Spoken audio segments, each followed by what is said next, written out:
What's going on, everybody? Bryan 10 here with another episode of Tan Talks.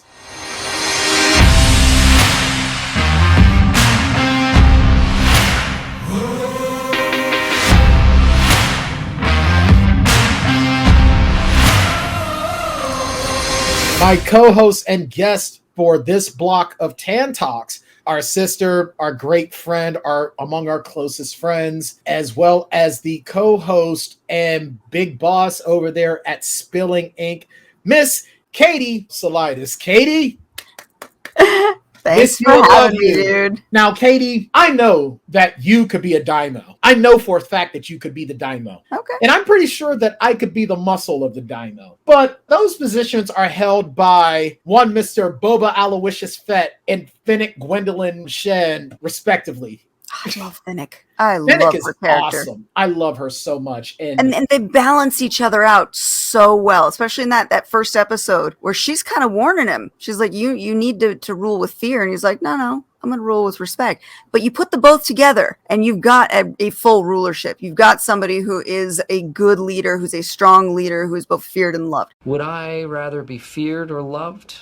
Easy, both. I want people to be afraid of how much they love me. You need those two. I think they were really well together. Absolutely. And definitely a shout out to Ming-Na Wen, who just continues to kill it. Everything she does. I don't think Book of Boba Fett works without her. Again, it's the balance, that yin yang. You got to have both sides of it. And she's the opposite of him in the right way. Exactly. I mean, to Tamora Morrison, you can't say enough about the man. I mean, the man has been in this position in the Star Wars universe for going on 20 years now. That is his role. Let's jump into it a little bit. We're kind of playing catch up. We're 3 episodes in, Katie, and you've told me before that it's interesting the way they're setting this up. How do you mean interesting? Interesting how? Well, it's a character that's loved by a lot of Star Wars fans, but it's a character who had very, very little screen time in the original series, and even in the prequels.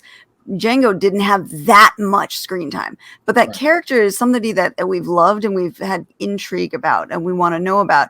And so by them taking the series and really deep diving into his history, it's an interesting approach because it's giving us a lot of that info dump, but it's doing it in a way that fills in so many gaps between all the different movies and the shows that have gone over the last 20 years. Right. To give us that fill in. So even in the slow moments, I'm really enjoying it because I'm getting a little bit of history that I didn't know before, or, fill in the blank from something that I might have wondered about earlier. We run into him in The Mandalorian. Well, how do we get to this point? And then we start out with the episode 1, him in the Sarlacc pit. Pan down from the twin suns of Tatooine. We are now close on the mouth of the Sarlacc pit. The gloved Mandalorian armor gauntlet of Boba Fett grabs onto the sand, and the feared bounty hunter pulls himself from the maw of the sand beast. And I thought that was a very, very interesting way to begin. I mean, for me, that's kind of logical. Begin with where we thought he was dead. Yeah, and they kind of recanonized his getting out of the Sarlacc pit. They're refocusing on making it his pulling himself out, and I like the way they do it. I like what they show us. They answer that question of how did he get out for those who maybe didn't know some of the other story that was out there.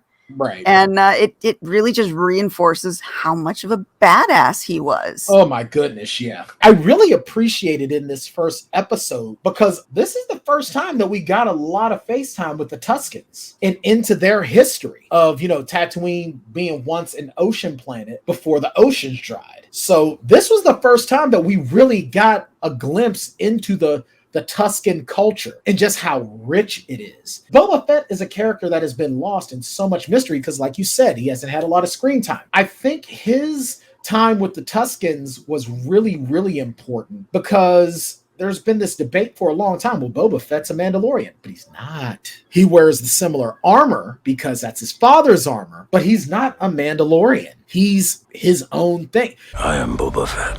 Okay, yeah, and Lord Fett is his own thing. He's not a Mandalorian in the traditional sense. In the traditional sense, sure. And he does seem to uphold a lot of the ideals. He does try to live by a code of honor. He does follow some of the ideals, and they were instilled in it by Jango. Right. You know, he was the only clone that was unaltered. He was meant to be Jango's son, so he treated him as a son and taught him as a son, brought him along on missions. He was really trying to raise him to be a Mandalorian in the sense that he was a Mandalorian. Further on in this first episode, you know, like I said, we're learning more about Boba and how he's captured by the Tuscans and how he starts to learn more about said Tuscans and their culture. He earns their respect. Yeah.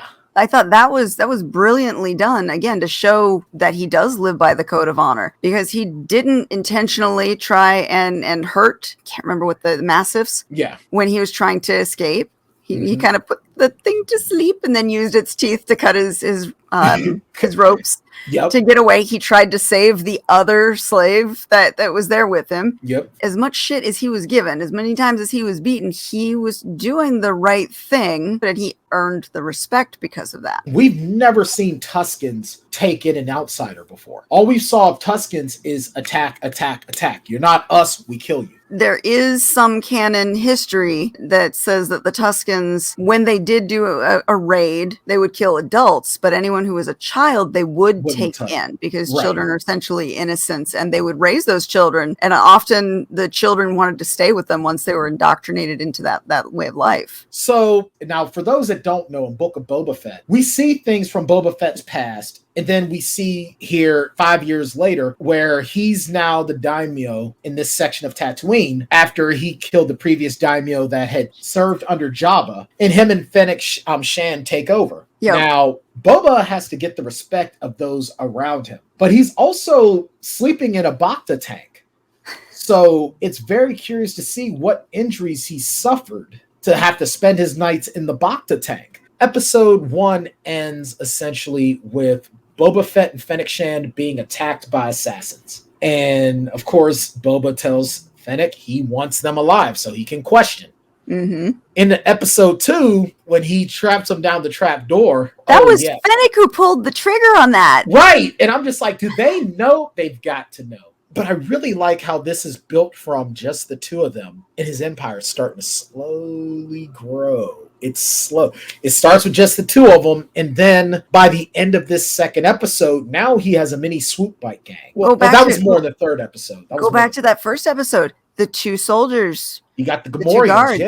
And what did he do with them? They were loyal to their previous master to the end. They were ready to die, and he's like, no, you know what? I like that kind of loyalty. I want that loyalty. If you can be loyal to me, I'll give you your life. And sure enough, they showed up right when he needed. Oh, during that assassin battle, they were the turning point. If he doesn't have them, he's dead. So episode 2, we meet the twins who are Jabba the Hutt's cousins. I felt so bad for those slaves. Like, man, you got to carry both of these slugs. Right. Or the little mouse that he was drying himself on. That poor little thing. I'm like, man. And then, of course, we meet among our first Wookiee characters that I think we're going to see Black Krastan again. I think we're going to see him back. I hope he comes back. I like him. I think he's awesome. Boba really shows he's not backing down. And I think that was very important because he's ruling from a place of strength. How easy would it have been for him to slip back and then attack on the sly? No, he's standing up and saying, this is mine. You can't have it. You got to be ready to go. He's in a city that's already got, I think it was 3 different factions that kind of control different parts of the city. And that gives us our mystery, because who sent the assassins? Right. The Hutts show up. When he meets them in the street, you know, you're expecting this big battle, and they're like, no, we'll deal with this later. So, you know, you're wondering, is it them? Did they send the assassins? He goes, what, to the mayor? The mayor is sleazy as all hell. As his major domo is too. I keep seeing that it's being said that the Book of Boba Fett is being found with mixed reviews. Why? Well, is it because it's not? moving fast enough for people? I think so. I think it depends on what kind of fan is watching it, whether they're fully appreciating what's going on, because they're taking their time to tell the story. And if you notice, when you watch each episode, the backstory matches what's happening in real time. So if you're watching all the clues in the backstory, it's going to help you figure out what's going forward in the current time frame. We don't meet the different characters that he runs into until we've seen how he dealt with the past when he was with the Tuscan Raiders. Right. The whole train raid thing, which felt initially amazing. like, okay, this is kind of going on for a while. Why are we dealing with this? And then you see who's behind it. You're like, oh, right. Now I see why that was so important. So yeah, it's going to be a little bit slower. And I think the more impatient fans of Star Wars may not be ready for that. But us old timers, we're like, yes, this is good. Absolutely. At the end, he's initiated into the tribe. Mm-hmm. And that mission made him a member. And he accepted it. And he was into it. Because keep in mind, Boba Fett hasn't had anybody since his father was killed by Mace Windu. He's had no one. So I think this is the first time that he's had a family. He's had no one he can trust. At least no one he can trust, because he worked with so many other bounty hunters, and he never trusted them. Well, they're all corrupt. I mean, anybody who is caring for him during his youth, because if you go back to the cartoon series, that's where you get a lot of Boba's other backstory. Right. And he was shuffled around. He was used. His inheritance, so to speak, was kind of taken away. He was fed all kinds of bad information. They were playing him to try and kill Mace Windu because they wanted to use his anger for that. So he had a lot of people he dealt with in his life who all were out to screw him. You want to talk about now everyone has been in Star Wars? Shout out to Stephen Root, because Stephen Root, you want to talk about someone that can be a chameleon. That can be anybody. He does it very well in this, but he's sneaky in this. He's buttering Boba up, but he's trying to tell him how to do what he's supposed to do. And once again, he's trying to use Boba to do his dirty work. Uh-huh. And then, of course, Boba goes after the Swoop Gang. He finds out what's going on.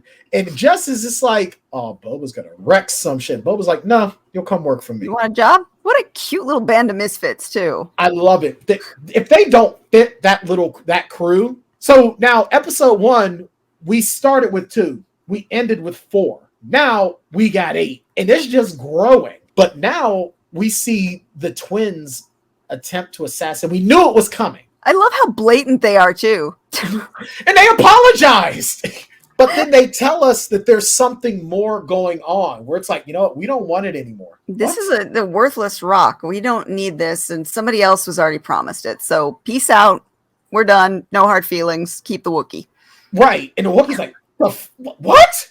And this is where Boba sort of looks at him and he goes, no hard feelings. Right? See, and again, the respect. He respected him. He's like, you came in as an assassin. You were supposed to kill me. I stopped you. It's no hard feelings. Business, business. Yeah, it was nothing personal. And I think that means we will get to see him come back. And I hope they come back on, that respectful footing. Plus, that it's not going to be a Robert Rodriguez something if we don't get Danny Trejo. I was smiling so hard when he came in. Of course, he's the Rancor trainer. So now you also got Danny Trejo in your crew. Why are you opposing this guy now? Well, you saw the army that walked off the ships. There's going to be a major fight. They're going to need all the manpower that they can get, plus the allegiance of the city at the same time. And we know the mayor's corrupt. We don't have many friends in the city. Not really. So they paid tribute, but they don't care. Exactly. So he needs a lot in his corner. He needs the right crew, and they're shaping it up nicely. And they're giving us the backstory so we understand when it all comes together, how it all plays out. And I bet you we see those Tuscan Raiders helping too. Absolutely. I'm guaranteeing you right now, the season finale, he's riding that Rancor in the battle. Oh, of course. So we're caught up now up to episode 3. What are you expecting in episode 4? We're setting up the battleground, so we're going to have a first skirmish of some kind. We still need to figure out who exactly sent the assassins, and my spidey senses are telling me that Twi'lek in the cantina has something to do with that.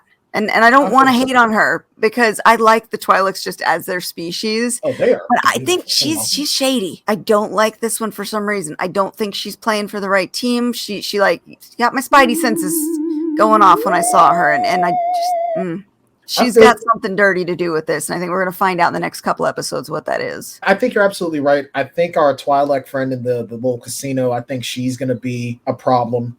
But I think that aside from the Rancor and aside from Black Kirsten, I think this Swoop gang is going to be the ace in the hole because they've got friends. Mm-hmm. And their friends are going to find out what's what. And I think Boba is going to start. I think that the unthought ofs of this underworld are going to be the ones that make up his kingdom. So I think that we're going to have a huge power dynamic shift in this underbelly of Tatooine. That makes a lot of sense. I mean, think about it. If you're building from the ground up, who is your eyes and ears on the street? The street urchins. The people who are the outcasts in society. And if you give somebody in that position a place in a family and shelter and food, and you earn that respect from them, they are going to be your ride or die buddy. They are going to be in your family, and they will fight for you till the bitter end. That, again, plays to Boba using respect. Yeah. Now, Katie, for those that are uninitiated, tell us a little bit about you, what you do, where you do it, and how we can find you.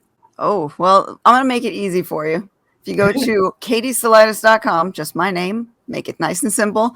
That's basically my internet portal. It'll take you to everywhere that I touch on the internet. That being said, guys, thanks so much for joining us. We're all caught up on Book of Boba Fett. We'll see you guys next week as we dissect and discuss episode 4. We'll see you guys